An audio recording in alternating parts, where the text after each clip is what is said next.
Operations like these require long hours of intensive drilling and careful judgment. When the troop goes around the corner, the riders on the outside of the turn have to adjust their speed to keep even with the riders on the inside.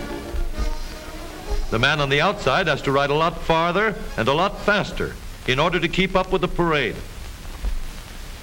The outside wheels must spin faster than the wheels on the inside because they have a greater distance to travel in the same length of time.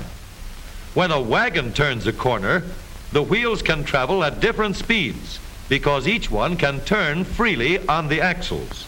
And in the early automobiles, the rear wheels turned separately and only one wheel was connected to the engine.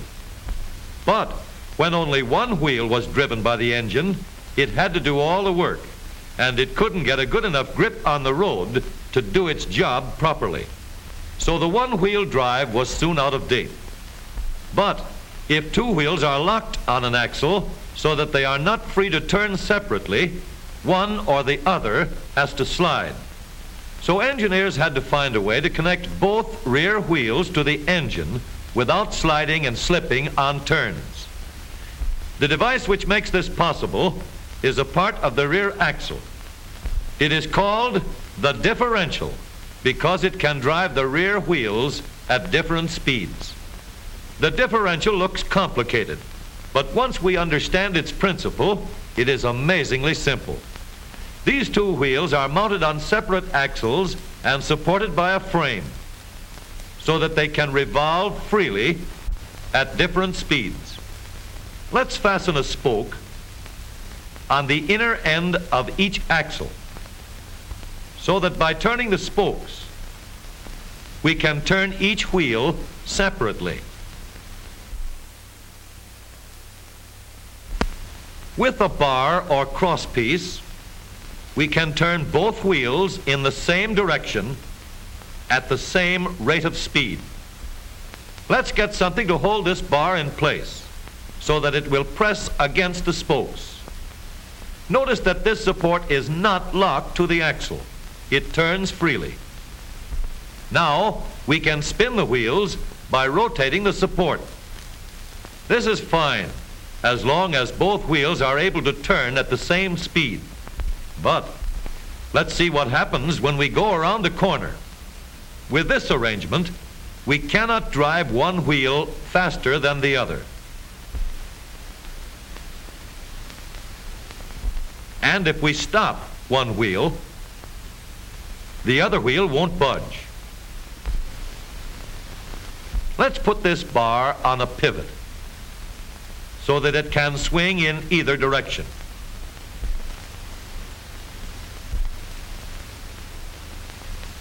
Now, the bar can still turn both wheels at the same speed.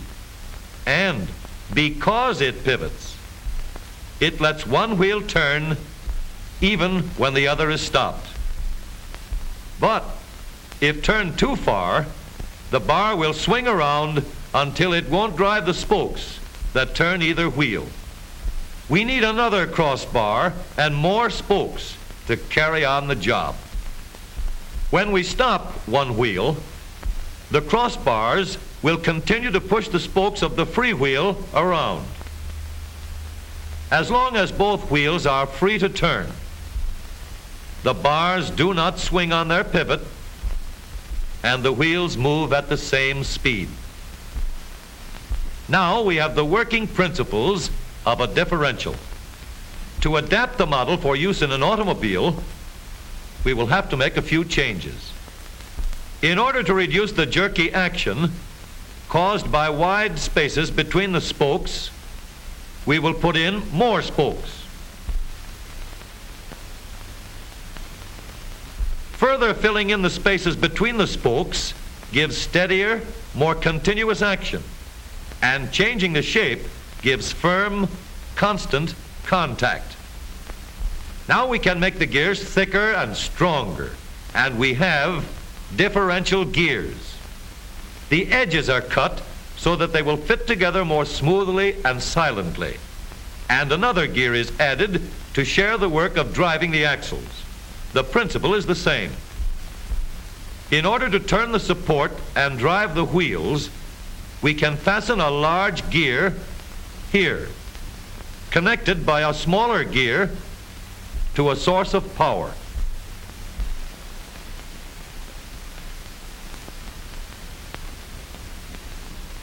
Notice that the power is connected to the differential at the center line.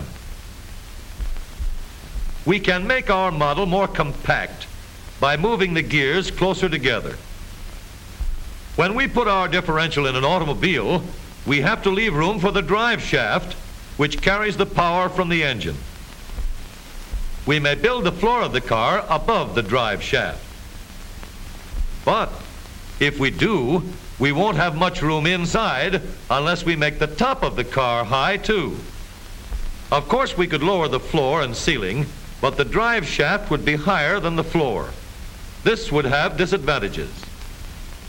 A shaft in the middle of the floor of an automobile would be inconvenient for passengers and would be awkward for carrying luggage.